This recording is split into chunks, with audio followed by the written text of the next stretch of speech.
Thank you for joining us for this look at the best original reporting from KPBS News this week. I'm Maya Trabulsi.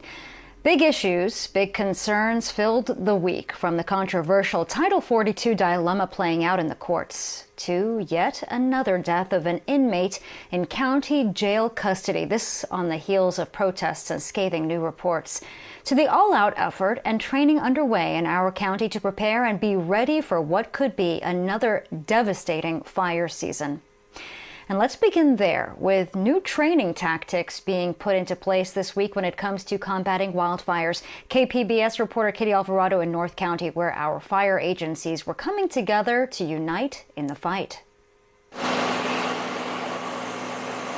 There's a massive wildfire and firefighters just arrived on scene. Their job is to protect this home. This is only a drill, but it's just like the real thing. For the purposes of this drill, what's happened is, as these firefighters came in to the property to do structure protection, one of the firefighters made contact with a downed electrical line. Captain Josh Sanders with the Chula Vista Fire Department is part of the communications team on this exercise. He says firefighter down is the worst case scenario, but one that must be practiced so first responders put their emotions aside and know what to do. We trust that firefighters will rise to the moment and handle things appropriately, and at the same time, we know that nothing substitutes for training. And that's the point of the San Diego County multi-agency wildland preparedness exercise that goes on over 3 days in Valley Center. Valley Center Fire Protection Chief Joe Napier says every year they prepare as if this year will be their worst fire season yet. The Valley Center Fire Protection District is constantly working with our cooperators, with CAL FIRE, to make sure that we are as prepared as we possibly can be. This drill takes that element to a greater level to make sure that the entire county is ready to fight fire at a moment's notice. Over 60 agencies and nearly 800 firefighters are participating from as far north as Orange County and as far south as Tijuana. Striking leaders, review your IWI and Mayday procedures with your crews. You may not be the ones running. It may be for you. San Diego Fire and Rescue engineer Marcelo de Casas helps coordinate with the firefighters from across the border. He says both sides benefit from this training and cooperation. Fire they blow across the border. They don't stop at the border. So this is why we need to be on the same page as far as strategies. Jose Luis Jimenez is the chief of operations for the Bomberos de Tijuana. He says they brought a regional team to learn strategies in managing large-scale incidents. And this training will go a long way because when they go back, they will put on their own regional large-scale exercise. Jimenez adds that no matter the badge, they're all in it together because it's a brotherhood. Sanders says working through lifelike scenarios like these, no matter how bad the practice goes, will help save lives when and if the real thing happens. And anytime when you do something for the first time, there's bound to be mistakes. And it doesn't matter what walk of life we're in, you know? So as long as you can get a few practice reps in and make them as lifelike as possible, then you set yourself up for success. Kitty Alvarado, KPBS News. The legal fight rages on over the controversial Remain in Mexico program. It forces asylum seekers to live in Mexico while their cases are adjudicated. KPBS border reporter Gustavo Solis says people under this program face a dangerous and demoralizing existence. The 50-year-old man ended up in the Migrant Protection Protocols program March 4th, and ever since then, he's been scared and on the run, terrified of attracting the attention of Tijuana's criminal element. I spoke to him last week at a Salvation Army shelter exclusively for people in this program. He agreed to an interview, but only if I identified him as the Sad Colombian. I asked him why he picked this unusual name. I'm sad because I dream of entering the United States, but I continue to suffer in Mexico. More than 3,000 people have been sent back to Mexico via Migrant Protection Protocols, or MPP, since the Biden administration brought it back in December 2021. More than 900 of them are in Tijuana. Critics say people in the program don't have access to lawyers and face danger while living south of the border. The Sad Colombian says this program is specifically designed to wear people down, so they lose hope and abandon their asylum cases. I see that this program is about wearing people down, so we abandoned the program. That's the ideology of this program. After a federal judge in Texas forced the Biden administration to bring back the program, officials vowed to correct some of the issues with the original version of MPP. But experts who follow the program, they say it hasn't happened. Here's Aaron Reichlin-Melnick, a senior policy counsel for American Immigration Council. None of the fundamental underlying issues created by MPP 1.0 have been solved by the new implementation. Northern Mexico is still a dangerous place for many asylum seekers. There are still very few U.S. lawyers who can assist migrants with their cases, and people still have a lot of insecurity while they wait in Mexico for their hearings. The scarcity of legal representation is a huge problem in Tijuana. None of the people I interviewed at the shelter have been able to find a lawyer. They did get one piece of paper at immigration court with numbers to call for free legal representation, but no one ever picks up, so all they hear is this recorded message. The person at extension 103 is unavailable. Julie Neusner is an attorney with Human Rights First. She recently visited the same shelter and was struck by MPP's psychological toll. So people are really just afraid to leave, and being stuck in this little shelter all the time is really weighing on folks' mental health. The one person I spoke with said he had insomnia, and he showed me he had bags under his eyes. He said, "I never experienced this before. I've never had depression before in my life, and now I can't sleep." So I think the impact on folks' mental health in this program is a really serious issue too. Complicating things further is the announcement this month that the Biden administration plans to terminate Title 42 as of May 23rd. Title 42 is another Trump-era program designed to limit the number of asylum seekers who can enter the U.S. Using the pandemic as a justification, the policy allows border officials to turn away asylum seekers without having them see a judge first. If Title 42 does indeed go away, experts say it will likely mean that more people will end up in MPP. Reichlin-Melnick says migrants enrolled in MPP will technically be better off than they were under Title 42, because at least they'll have a chance to start the asylum case. But still, they'll face an incredibly uphill battle. The reality is that for 2 years, there has been effectively no way to seek asylum at the ports of entry. Gustavo Solis, KPBS News. A viral video of an arrest in National City is once again raising questions over police brutality. KPBS reporter Alexander Nguyen has the latest and a warning the video may not be appropriate for some viewers. The graphic video posted to social media on Wednesday is just another reminder for Darwin Fishman that there is still more work needed in terms of curbing police brutality. Fishman is part of the Racial Justice Coalition of San Diego. He was on the Citizens Committee that drafted the de-escalation policy for the San Diego Police Department. Now, 4 or 5 years later, we're supposed to have the de-escalation, and not just for San Diego City, but all the cities and the county and the region, and it's not working. We're still getting really horrific incidents of excessive force by law enforcement. National City Police Department says the incident happened around 9:30 Sunday morning near East 17th Street and National City Boulevard.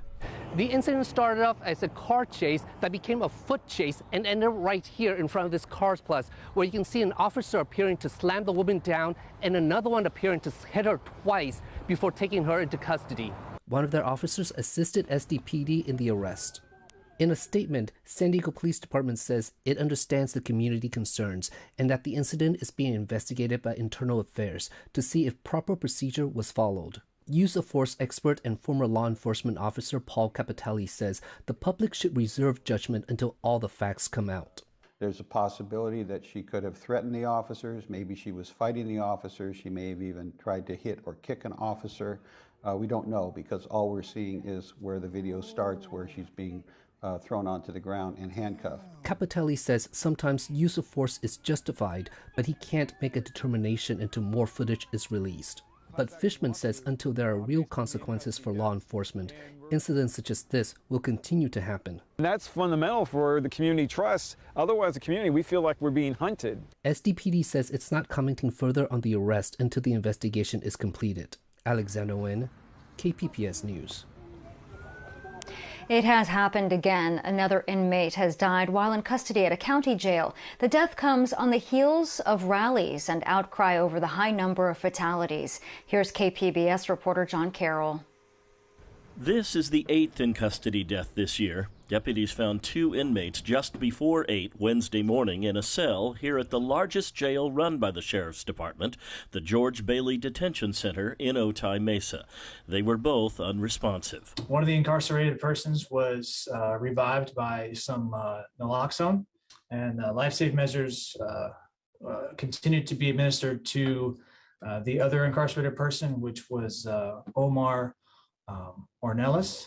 Ornelas was first booked into the Vista facility in November of 2018, charged with a probation violation. Later that year, he was charged with a number of crimes, including murder. He was transferred to George Bailey late last year. Stephan says jail medical staff at Bailey and paramedics did all they could to save the 28-year-old, but were unsuccessful. The first thing to my mind is, oh no, we are deeply in a deep crisis. It was just yesterday we covered a news conference led by Yusef Miller on the steps of the Hall of Justice. The subject? In-custody deaths in jails run by the Sheriff's Department. Miller says a number of reforms need to happen immediately. We want better protocols for drug rehab and drug interaction. We want better mental health staff, better medical staff. If, in fact, Omar Ornelas did die of a drug overdose, you might think, well, he was doing drugs, that's on him. Not so, says Yusef Miller. They have a responsibility to keep drugs out of jail, to make sure that they monitor the packages that are coming in. People are coming in, so how did they get the drugs? It's a failure in the system. Lieutenant Stephan rejects criticism of jail staff. We're trying to figure out how narcotics are getting into the jails and do our best effort to keep that from happening. But the deputies are doing as good a job as they can. An autopsy is being conducted today on Ornelas. That will be an important part of the investigation into how yet another person died while in custody at a jail run by the San Diego County Sheriff's Department. John Carroll, KPBS News. A new study says downtown San Diego is thriving and projections for growth are strong. KPBS reporter Kitty Alvarado looks at what this means for the future. What will downtown San Diego look like in the future? If you close your eyes and you look 10 years in the future, you're going to see this European vibrant model of 24/7 living. Thanks to a study just released by the San Diego Regional Economic Development Corporation, Betsy Brennan, the president of the Downtown San Diego Partnership, can envision it. Everything within 15 minutes of your home and your business. You can go stroll to get a cup of coffee, bring your dog for a walk at lunch, and enjoy everything downtown San Diego has to offer. Mark Cafferty, the president of the company behind the study, says, especially coming out of the pandemic, data is more important than ever. He says the data shows who lives, works, and plays downtown, and also who's moving there. Vital information to making smart development and investment decisions. Gone are the days where you can just think, I want to put a building somewhere and not think about, is there childcare for workers in that building? Are there restaurants or cafes that people want to go to? Is it accessible for people? Is there housing nearby? So the more effort and investment we can put into the data and the research, the more it will pay off on the end when we're working on these projects and completing them. Cafferty says one of the biggest findings was the increase in life sciences workers who are now living and working downtown. So the very scientific workforce that our industries are craving is living downtown in higher numbers. And it's a younger demographic downtown, and it's a more diverse demographic downtown. He says historically, finance, law, and tourism have been concentrated downtown, attracting investments in those areas. And we know what happened to tourism during the pandemic. Now this data paints a different picture that will help draw in more diverse investments. The takeaway is if downtown is going to thrive, we need to make sure that we have diverse segments of industry down here so that if one is struggling more than another, it's lifted up by the rest of the people who are working and living down here. One of the things that the study finds is how resilient downtown is, despite the challenges. Council member Stephen Whitburn says this study makes him excited about the future of downtown. I live downtown. I work downtown, and it was quiet for a little while during the pandemic while everybody was staying home, but it is back to being as vibrant as it was before, and that's a really good sign for the future of downtown San Diego. Kitty Alvarado, KPBS News. The price of food is rising thanks to inflation, but there is some relief for those in need. KPBS Speak City Heights reporter Jacob Baer on the new law helping to feed the hungry. The new law says businesses that generate food waste have to donate their edible surplus to hunger relief organizations. Since it took effect on January 1st, Feeding San Diego has seen a nearly 25% increase in edible food donations. They've also added 25 new food donors. The organization's chief supply chain officer, Patty O'Connor, says the increase in donations comes while need is higher than ever before. So pre-pandemic, about 90% of what we distributed to the community was rescued and donated food. Now we are distributing more food because of the needs have increased. So about 70% now of what we're distributing is donated food, and the other 30% is what we're purchasing. Stephanie Morris is the sustainability manager for Jimbo's, one of the local grocery store companies that donates their excess food. It used to be about 7,000 pounds monthly last year, and now this year it's looking like about 15,000 pounds every month across all our 4 stores. And a lot of that is due to SB 1383 kind of helping us shift that mindset from sellable, unsellable, and there's like that middle path of sellable, edible, and then not edible. Besides helping feed those in need, the new bill has been cutting down on the harmful environmental effects of food waste. It's a win-win situation by reducing the amount of organic food waste that goes into the landfills and instead donating that to food recovery organizations. Then we're feeding people and not landfills. O'Connor says Feeding San Diego now rescues about 2.3 million pounds of food every month.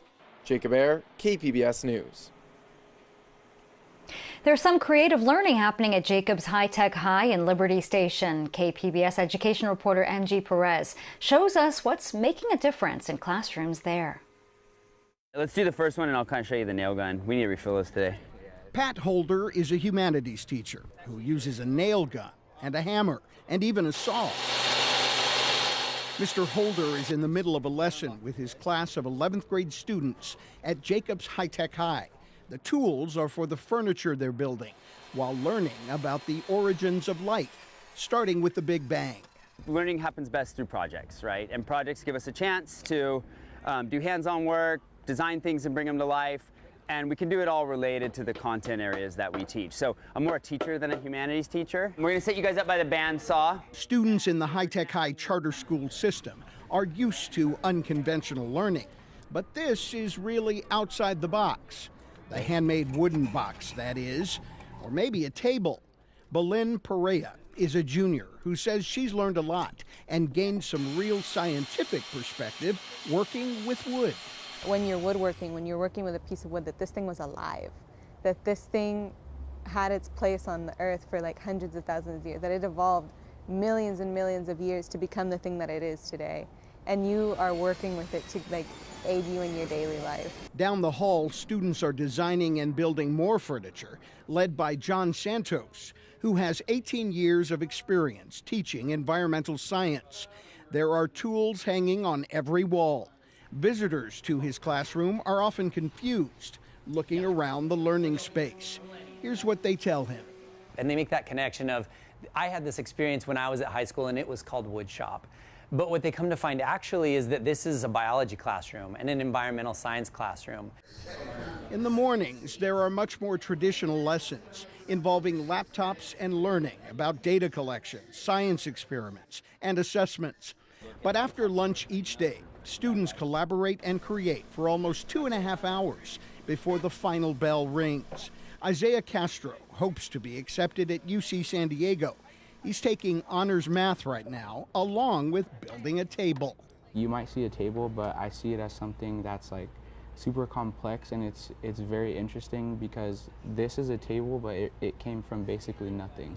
It started out as like a single atom, and it turned into everything that's around us. The classroom concepts aren't always so abstract. There is a large wooden canoe-shaped boat hanging from the ceiling that was built by some of Mr. Santos's science students. He says there were a couple of lessons learned with that project. This learning experience for a group of students that were investigating how humans have impacted our coastal environment.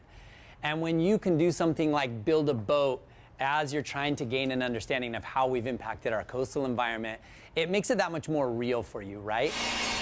The sawing and sanding continue throughout the afternoon. Students are also using cameras to capture stop-motion photography that will document every step of their wood-making projects. I really do like biology and that kind of stuff, but I don't like math.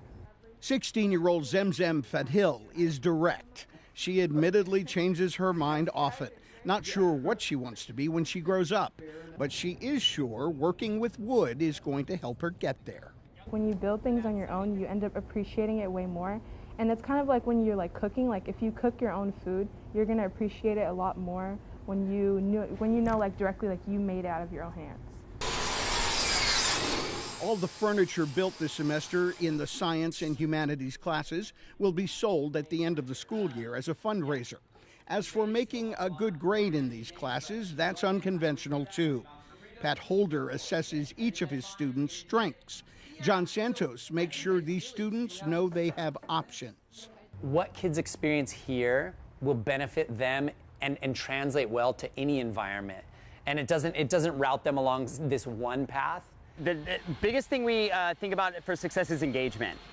We have learners of different talents, of different levels coming into our space, so I'm not going to ask them to answer a singular question or do a singular task. That is creative learning. These students will now add to their toolbox. We've been living in constant war since we were children, and we still manage to have hope for our own futures and the futures of others. And to be able to try to fix this broken world that we were born into, I find that just really inspiring and very hopeful. You don't need to have a crazy surface area coverage, but it's always the more the better, so. MG Perez, KPBS News. It's National Infant Immunization Week, and this year it carries an even more important message. KPBS health reporter Matt Hoffman explains. A recent CDC study shows that the number of kindergartners up to date on their required vaccinations has slightly fallen. So this is very important to maintain the health of our children. The CDC reports 94% of all kindergartners got their required vaccinations during the 2020-2021 school year. That's 1 percentage point lower compared to the previous year. Stay-at-home orders and other disruptions caused by the pandemic are likely what's behind the small decrease. Once those mandates or health officers' orders were lifted, people were still probably a little hesitant to go to the doctor because of potential exposure to COVID-19. San Diego County's public health officer, Dr. Wilma Wooten, is encouraging parents to make sure their kids have the vaccinations that could save their lives. So this message, given the fact that it is National Infant Immunization Week, it's an opportunity to educate parents that, hey, make sure you check in with your doctor, make sure that your child gets those routine vaccinations. The number of state-required vaccinations depends on a student's age. COVID-19 vaccinations are not on that list, at least not for the upcoming school year. Others include mumps and measles and whooping cough and hepatitis, rotavirus. Some kids will also need boosters for diseases like chickenpox and polio. Those without medical insurance can get their kids vaccinated at a county public health center free of charge. Matt Hoffman, KPBS News. And finally, a local coffee company brought home a big prize at the recent U.S. Coffee Championships. KPBS reporter Alexander Nguyen pours the details.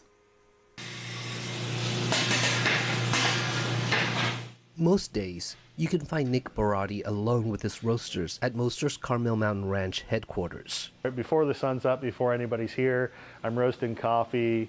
That's because the early morning is the optimal time to roast some coffee varieties. How I maintain the ratios of conductive, convective, and radiant heat throughout the day and throughout the roast is important.